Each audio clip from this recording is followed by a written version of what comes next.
আসসালামু আলাইকুম। অনলাইন ক্লাসের পক্ষ থেকে সবাইকে স্বাগতম। অনলাইন ক্লাসের ধারাবাহিক প্রক্রিয়ায় আজকে আলোচনার বিষয় হলো ষষ্ঠ শ্রেণী গণিত বইয়ের 1 পৃষ্ঠার সংখ্যার গল্প। চলো আমরা দেখে নেই। বাস্তব জীবনে সকালে ঘুম থেকে ওঠা থেকে শুরু করে রাতে ঘুমাতে যাওয়া পর্যন্ত আমরা প্রতিদিনই বিভিন্ন ধরনের সংখ্যা দেখতে পাই। চলো নিচের ছবিগুলো লক্ষ্য করি। ঘড়িতে যে সংখ্যাগুলো দেওয়া আছে সেগুলো এক ধরনের সংখ্যা। ফোনের স্ক্রিনে যে সংখ্যাগুলো দেওয়া আছে সেটাও এক ধরনের সংখ্যা। এই ঘড়িতে যে সংখ্যাগুলো দেওয়া আছে সেটাও এক ধরনের সংখ্যা। তারপরে এই ঘড়িতে যে সংখ্যাগুলো দেওয়া আছে সেটাও এক ধরনের সংখ্যা। চেয়ার, টেবিল, রুটি, প্লেট, চায়ের কাপ, ডিম, এগুলো এক ধরনের সংখ্যা। আইডি কার্ডটাও এক ধরনের সংখ্যা। ক্যালেন্ডারের সংখ্যাগুলো এক ধরনের সংখ্যা। এই যে নানা রকম সংখ্যা দেখতে পাচ্ছ, এগুলো কিভাবে মানুষ জানলো ভেবে দেখো তো। আজ থেকে অনেক অনেক বছর আগে তারা কিভাবে সংখ্যা লিখত, গণনা করত? এই প্রশ্নের উত্তর পাওয়া যাবে সংখ্যার গল্পে। চলো তাহলে সংখ্যার গল্প কিভাবে এলো সেই মজার কাহিনী শুনে আসি। কয়েক হাজার বছর আগে আমরা ফিরে যাই। যখন মানুষ খাদ্যের জন্য কেবল শিকার বা বনে ফলমূলের ওপর নির্ভর করত, তখন তারা সকালে ঘুম থেকে জেগে উঠত পাখির ডাকে। তারপর হয়তো নদীর জলে মুখ ধুয়ে খাদ্যের সন্ধানে বের হতো। আমাদের দৈনন্দিন জীবনের সাথে কয়েক হাজার বছর আগের মানুষের দৈনন্দিন জীবনের সংখ্যা গণনা ব্যবহারের পার্থক্য আছে কি? চলো তাহলে প্রাচীনকালের মানুষ কিভাবে দাগ কেটে, দড়ির গিঁট দিয়ে, পাথর ব্যবহার করে বিভিন্ন উপায়ে সংখ্যা গণনা করত তার কিছু নমুনা দেখে নেই। মানুষ দাগ কেটে, প্রাচীন মানুষ হচ্ছে এভাবে দাগ কেটে গণনা করতো। তারপর দড়ির গিঁট দিয়ে গণনা করতো। তারপর হচ্ছে পাথর দিয়ে গণনা শুরু করে। তার কিছু নমুনা দেখে নেই। ট্যালির মাধ্যমে গণনা। ট্যালির সংখ্যা: একটা দাগ মানে 1, ট্যালির দুইটা দাগ মানে 2, ট্যালির তিনটা দাগ মানে 3, ট্যালির চারটা দাগ মানে 4। চারটা দাগ দিয়ে কোনাকুনি বরাবর দাগটাকে 5 বলে। এভাবে 4টি 1 2 3 4 দিয়ে এভাবে কোনাকুনির দাগ টানাকে হচ্ছে ট্যালিতে 5 বলে। 5-এর পরে একটা দাগ দিলে হচ্ছে 6, 5-এর পরে দুইটা দাগ দিলে হচ্ছে 7, 5-এর পরে তিনটা দাগ দিয়ে 8, 5-এর পরে চারটা দাগ দিয়ে 9, 5-এর পরে আর একটা 5 দিয়ে হচ্ছে 10। তারপরে 11 লেখার সময় 5-এর পরে এই 10-এর পরে আর একটা 1 দিয়ে হচ্ছে 10। তারপর 12 লেখার সময় আর একটা দাগ দিয়ে 12। এভাবে 5 পর্যন্ত যেতে হবে টালির চিহ্ন।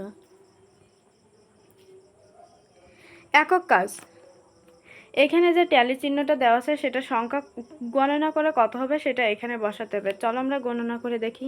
5, 10, 15, 20, 25। এখানে উত্তর হচ্ছে 25। তারপরে এইখানে ট্যালি চিহ্নের মাধ্যমে 27 প্রকাশ করতে হবে। 1 2 3 4, 1 2 3 4, 1 2 3 4, 1 2 3 4 5, 1 2 3 4 5, 1 2 5 5 10 5 15 20 25 আর 2 27। এভাবে এখানে উত্তরটা তোমরা লিখে নেবে। রোমান সংখ্যার গণনা। ঘড়িতে যে সংখ্যাগুলো দেখছো এগুলো হচ্ছে রোমান সংখ্যা। ছবিটি আমরা সবাই চিনতে পারছি, তাই না? এটি একটি ঘড়ি। ঘড়িতে ঘন্টা, মিনিট ও সেকেন্ডের কাঁটা তিনটি যে কোনো প্রতীকগুলোর পাশে অবস্থান করেছে সেগুলো এক ধরনের সংখ্যা। এই সংখ্যাগুলো হলো রোমান সংখ্যা বা এগুলো প্রাচীন রোমে ব্যবহৃত সংখ্যা পদ্ধতি। প্রাচীন রোমে ব্যবহৃত সংখ্যা পদ্ধতির নাম কি? রোমান সংখ্যা। আর এই রোমান সংখ্যা কোথায় ব্যবহৃত হয়? প্রাচীন যুগে রোমানে ব্যবহৃত হতো। এই পদ্ধতিতে প্রাচীন রোমদের গণনা ও অন্যান্য দৈনন্দিন লেনদেন সম্পাদনের উদ্দেশ্যে তৈরি করা হয়েছিল। তোমরা জেনে অবাক হবে, এই পদ্ধতি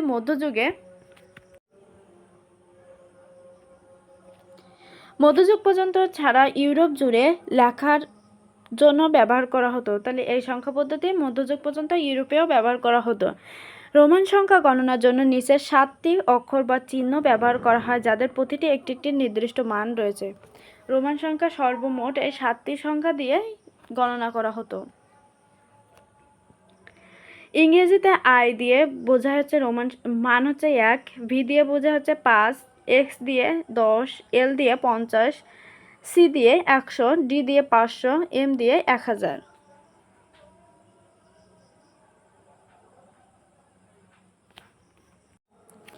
মজার ব্যাপার হলো রোমান সাম্রাজ্যের পতনের পরেও রোমান সংখ্যাসমূহ ব্যবহারে অব্যাহত থাকে।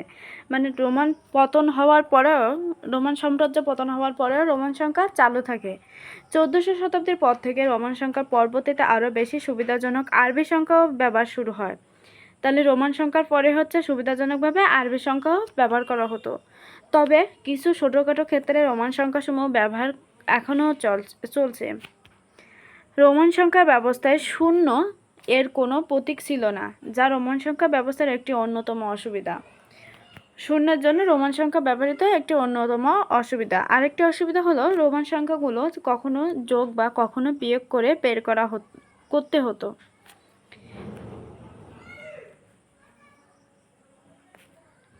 রোমান সংখ্যা লেখার নিয়ম। তোমাদের শ্রেণীকক্ষের সংখ্যা, নিজ নিজ পরিবারের লোক সংখ্যা, বিদ্যালয়ের বাগানের কয়টি ফল গাছ আছে, এর সবগুলো উত্তরে কোনো না কোনো সংখ্যার মাধ্যমে দিতে হবে, তাই না? সংখ্যাগুলো হতে পারে 50, 7, 32 বা অন্য যে কোনো। তবে সংখ্যাগুলো যাই হোক না কেন, এগুলো লেখার জন্য একটি নিয়ম বা নীতি আছে। তেমনি রোমান সংখ্যা লেখার মৌলিক নীতিগুলো হলো: 1. রোমান সংখ্যাসমূহ সর্বদা বাম থেকে ডানে পড়া হয়। রোমান সংখ্যাগুলো এভাবে 1, 2,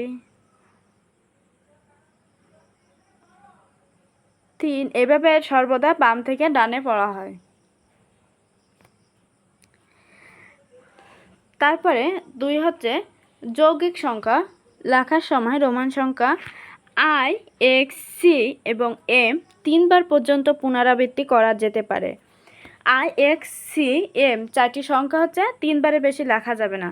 যেমন রোমান সংখ্যা হচ্ছে 1 লেখা হয় এভাবে 1, তারপর 2 লেখা হয় 2টি আই দিয়ে, 3 লেখা হয় 3টি আই দিয়ে, তারপর হচ্ছে 4 লেখার সময় 4টি আই দেওয়া হয় না, 4 লেখার সময় এভাবে 4 লেখা হয়। আই দিয়ে ভি দিয়ে হচ্ছে 4 লেখা হয়। এই আই 3টা আয়ের বেশি হচ্ছে লেখা যাবে না, আবার 3টা এক্সের বেশিও লেখা যাবে না। 4টা এক্স কখনো হবে না, আবার 4টা সিও কখনো হবে না, 4টা 3ও হবে না। 3 পর্যন্ত থাকবে, 3-এর বেশি কখনো এই 4টা অক্ষর হবে না। তারপর 3 নাম্বার এলভিডি পুনরাবৃত্তি করা যাবে না। এলভিডি এই 3টা অক্ষর একবারের বেশি 2 বার লেখা যাবে না। 100 পর্যন্ত লেখার সময় কিংবা বিভিন্ন রোমান সংখ্যা পদ্ধতি লেখার সময় এই 3টা অক্ষর কখনো একবারের বেশি 2 বার লেখা যাবে না। আর আই, এক্স, সি, এম 4টা অক্ষর 3 বারের বেশি 4 বার লেখা যাবে না, 4-5 বার লেখা যাবে না, 3 বারের অধিক কখনো লেখা যাবে না। 4. একটি ছোট মানের প্রতীক একটি বড় মানের প্রতীকের বামে স্থাপন করা হলে এটি বড় মানের প্রতীক থেকে বিয়োগ করা হয়। যেমন XL 50 মানে 10 = 40। ছোট মানের প্রতীক এখানে x এর মান হচ্ছে 10, আমরা আগে দেখে আসছি x এর মান হচ্ছে 10 আর l এর মান হচ্ছে 50। এখানে দেখো x এর মান হচ্ছে 10 আর l এর মান হচ্ছে 50, তো l এর থেকে x হচ্ছে ছোট, তাই এখানে বলছে ছোট মানের প্রতীক বড় মানের প্রতীকের বামে স্থাপন। ছোট মানের প্রতীক ছোট মান হচ্ছে x 10 আর l এর মান 50, তাই l বড় মানের প্রতীকের বাম পাশে দেখা হচ্ছে l এর বাম পাশে x স্থাপন করা হলে এটি বড় মানের প্রতীক থেকে বিয়োগ করা হয়।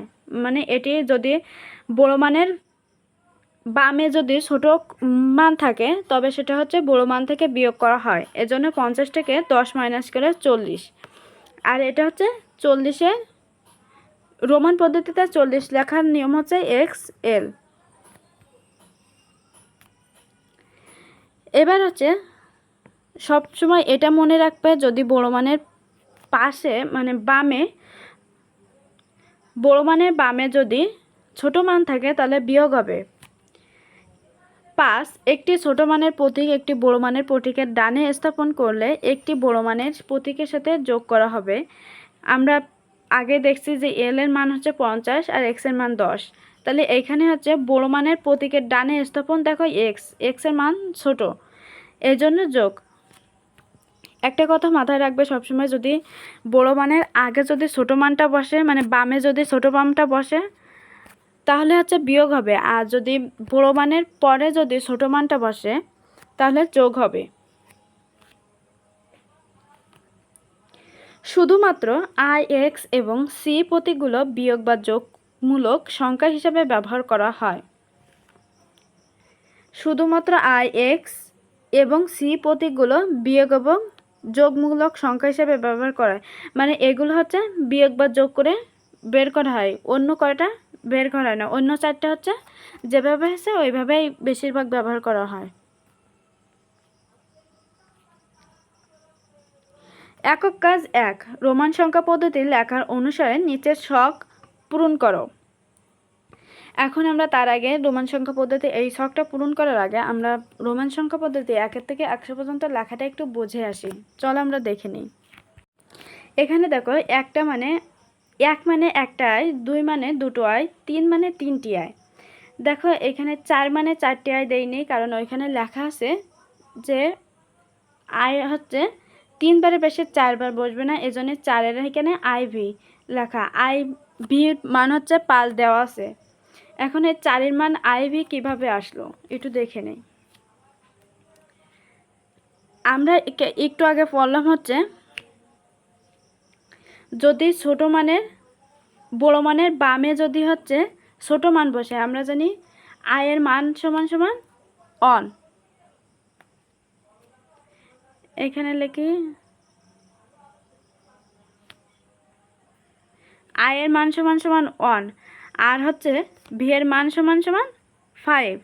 এখানে বড় মান হচ্ছে 5, বড় মানের আগে দেখো হচ্ছে ছোট মান বসছে, তা আমরা বলেছি যে বড় মানের আগে ছোট মান বসলে হচ্ছে বিয়োগ হবে। তো 5-তে 1 বিয়োগ করলে হয় হচ্ছে 4, এই জন্য এখানে উত্তর হচ্ছে 4। 5টা হচ্ছে পাঁচটা হচ্ছে 5-এর মতোই আছে।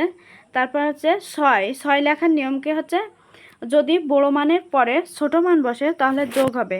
এখানে বড় মান ভি সমান সমান 5 আর আই সমান সমান 1, এই জন্যই বড় মানের পর ছোট মান বসছে, এই জন্যই হচ্ছে 5 + 1 সমান সমান 6, এইভাবে লেখা। তারপরে এখানে এক্স দেখি, এক্স মানে 10, এক্সের আগে ছোট মান বসছে, আয়ের মান 1, এই জন্য বিয়োগ করে 10-এর সাথে 1 বিয়োগ করে 9।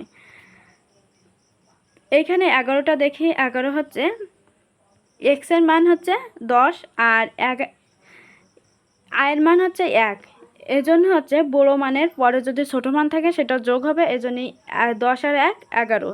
এইভাবে 100 পর্যন্ত লেখা। একটু খেয়াল করে দেখো, 40 সমান এক্স এল, 50 সমান শুধু এল লেখা। এইভাবে তোমার হচ্ছে যোগ বিয়োগ করে এভাবে উত্তর বের করা। এইখানে একটা বড় মান দিয়ে বোঝায়, দেখো এক্স এল 48 কীভাবে বের করছে। এক্স সমান সমান 10, এল সমান সমান 50 আর হচ্ছে ভি সমান সমান 5, 10 + 50 10 হচ্ছে মাইনাস হবে, -50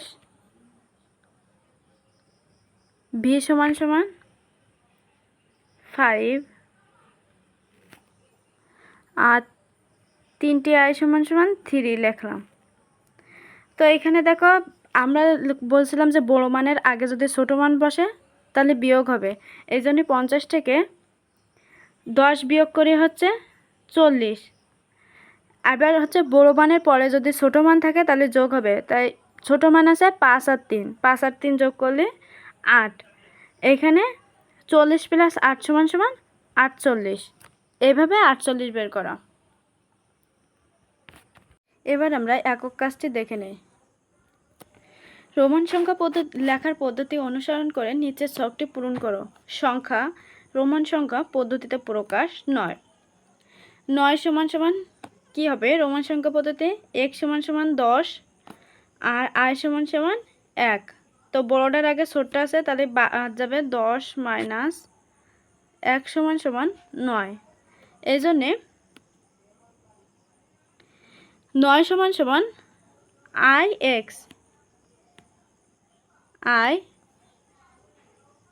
ix হবে।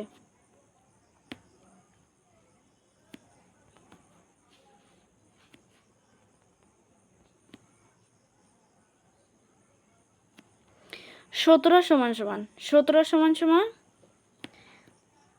আগে হবে 10,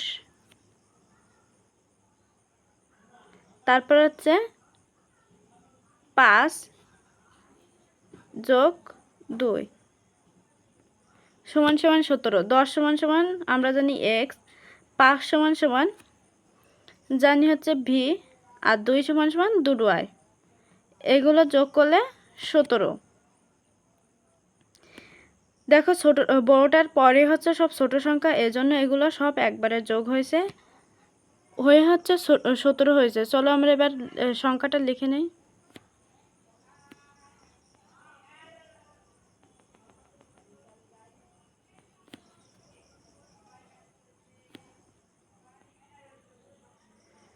এখানে 17 সমান সমান x v ডাবল i।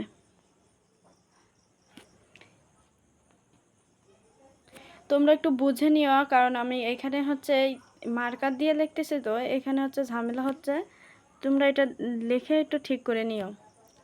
25 সমান সমান রোমান সংখ্যা হচ্ছে 25 সমান সমান আমরা জানি 2 10 আর একটা 5। 2 10 সমান সমান 2 x যোগ হচ্ছে v সমান সমান হচ্ছে 25।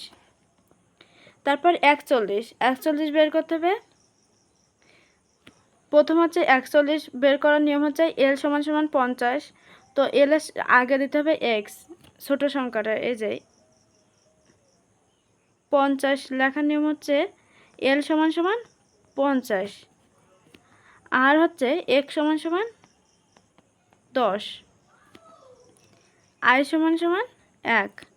তো বড়টার আগে ছোটটা বসে মাইনাস করতে হবে, তো আগে বসবে হচ্ছে x, তারপর বসবে l, তারপর বসবে i। বড়টার আগে ছোটটা মাইনাস করে হয় হচ্ছে 40, তার সাথে i ছোটটা যোগ করে হচ্ছে 41। অ্যান্সার হবে x l i।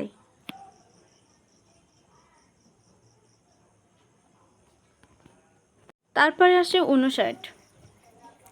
59 হচ্ছে 50 থেকে বাদ দেওয়া লাগবে। তো হচ্ছে ফার্স্টে হচ্ছে l সমান সমান 50, তারপরে হচ্ছে x সমান সমান i সমান সমান 1 আর x সমান সমান 10। 50 থেকে 10 থেকে 1 বাদ দিলে থাকে হচ্ছে 9, আর যোগ হচ্ছে l সমান সমান 50 সমান সমান উত্তর হচ্ছে 59।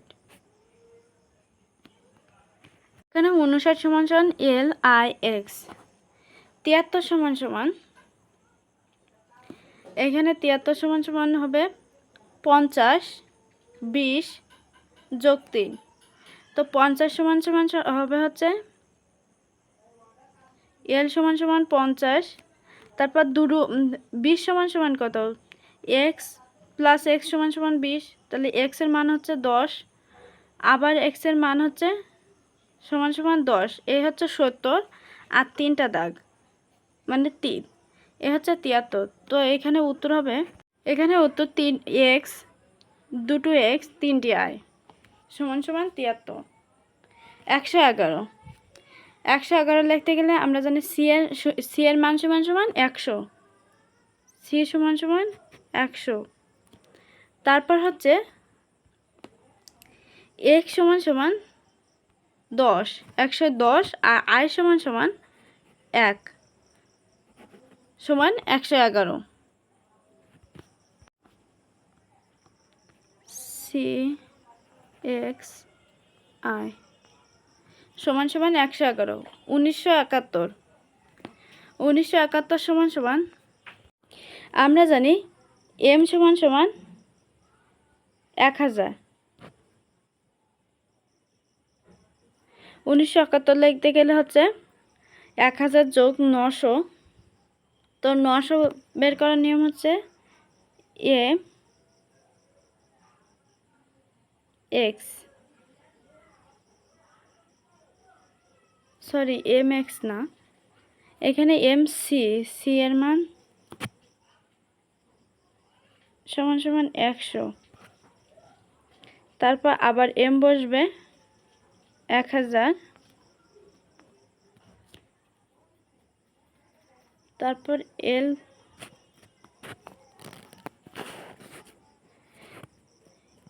সমান সমান 50। এখানে দেখুন হচ্ছে 1000 যোগ 900। 1971 লিখতে গেলে প্রথম লিখতে হবে 1000 যোগ 900। 900টা বের করতে হবে হচ্ছে 1000 থেকে 100 বাদ, তাই m থেকে c মাইনাস সমান সমান 900। তারপরে হচ্ছে 1900। এবার 71 বের করার নিয়ম হচ্ছে, এটা আমি একটু ক্লিন করে নেই। তারপর আমরা 1000 সমান সমান m সমান সমান 1000 আর হচ্ছে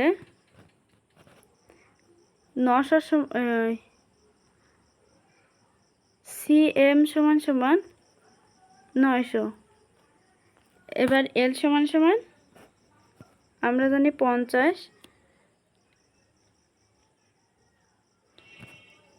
এবার 71 বের করার সময় 50 যোগ 20 যোগ 21। তো l সমান সমান 50 আর 20 বের করার নিয়ম হচ্ছে দুটো 10 যোগ করা। তো x সমান সমান 10, এই জন্য দুইটা x হবে, সাথে হচ্ছে 71 জন্য 1।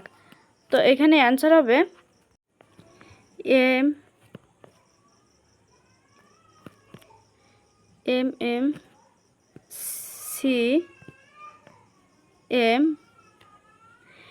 MCM L X X I। এখানে উত্তর হবে 1971 সমান MCM L X X I।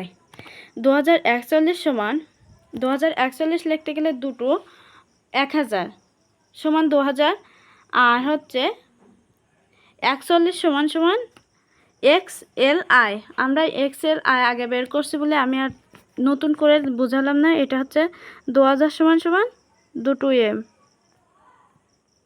তারপর এখানে এই 41টা বোঝাইছি বলে আর নতুন করে লিখলাম না, XLI। দুইটা m XLI। 2041 সমান। এবার একক কাজ 2, ঘড়িতে সময় দেখি। ঘড়ি 1। এখানে কয়টা বাজে দেখো হচ্ছে সবচেয়ে ছোট কাঁটাটা হচ্ছে ঘন্টার কাঁটা, সবচেয়ে মোটা এবং ছোট কাঁটাটা ঘন্টার কাঁটা। তারপর হচ্ছে মোটার পরে মানে ঘন্টার কাঁটার পরে যেটা একটু বেশি মোটা সেটা হচ্ছে মিনিটের কাঁটা, আর একদম চিকনটা হচ্ছে সেকেন্ডের কাঁটা। তো প্রথম ঘড়িতে কয়টা বাজে? প্রথম ঘড়িতে দেখা হচ্ছে এটা হচ্ছে 1 2 3 4 5, 5টা ঘন্টার কাঁটা হচ্ছে 5। এখন মিনিটের কাঁটায় দেখা হচ্ছে এইখান থেকে এই পর্যন্ত হচ্ছে 5, এইখান থেকে এই পর্যন্ত 5, এইখান থেকে এই পর্যন্ত 5, 10।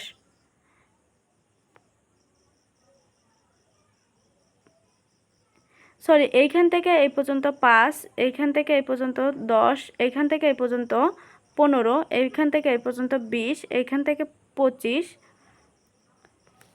আর এইখানে হচ্ছে 30। তো মিনিটের কাঁটা দেখো 30-এর একটু এইবারে এইখানে দেখো হচ্ছে ছোট ছোট যে দাগটা দেখো 2 এর দাগের সমানে আছে, এজন্য হচ্ছে 30 আর 2 32, 5টা 32 মিনিট।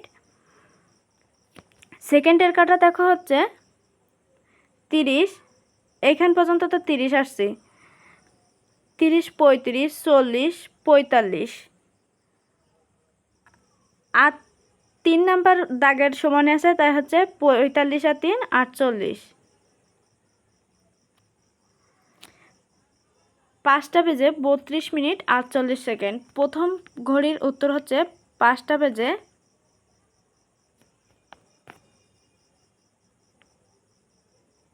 32 minute 48 second. দ্বিতীয় ঘড়ির কাঁটা হচ্ছে 1টা বেজে 47 মিনিট 27 সেকেন্ড। এভাবে 5, 10 করে গুনে যাও। এই ছোট কাঁটাটা যে দিক সেইটা হচ্ছে ঘন্টার কাঁটা, এই বড় কাঁটাটা যে দিক সেটা মিনিটের কাঁটা, এটা যে দিক সেটা হচ্ছে সেকেন্ডের কাঁটা। এই 12-র পরের থেকে 12-র এখান থেকে শুরু করে 1 পর্যন্ত 5 ধরবা, 1-এর থেকে 2 পর্যন্ত 10 ধরবা। এবার আমরা 3 নম্বর কাঁটাটা দেখি, 3 নম্বর ঘড়িটা দেখি। এটা হচ্ছে 10টা বেজে, দেখো ঘন্টার কাঁটাটা 10টার দিকে, মিনিটের কাঁটাটা হচ্ছে 17-র দিকে আছে। 10টা বেজে 17 মিনিট 27 সেকেন্ড। চতুর্থ ঘড়ির কাঁটাটা দেওয়া আছে 7টা বেজে 18 মিনিট 3 সেকেন্ড। প্রথমটা হচ্ছে 5টা বেজে 32 মিনিট 48 সেকেন্ড। দ্বিতীয়টা 1টা বেজে 47 মিনিট 27 সেকেন্ড। তৃতীয়টা 10টা বেজে 17 মিনিট 27 সেকেন্ড। চতুর্থটা 7টা বেজে 18 মিনিট 30 সেকেন্ড। এইখানে তোমরা টাইমটা লিখে নিও, এই জায়গায় টাইমটা লিখে নিও, আমি আর লিখলাম না, তোমরা লিখে নিও। ধন্যবাদ সবাইকে সাথে থাকার জন্য। পরবর্তী ক্লাস দেখার জন্য আমন্ত্রণ রইল। যারা চ্যানেলটিকে সাবস্ক্রাইব করেনি দ্রুত সাবস্ক্রাইব করে পাশে থাকুন। ধন্যবাদ সবাইকে।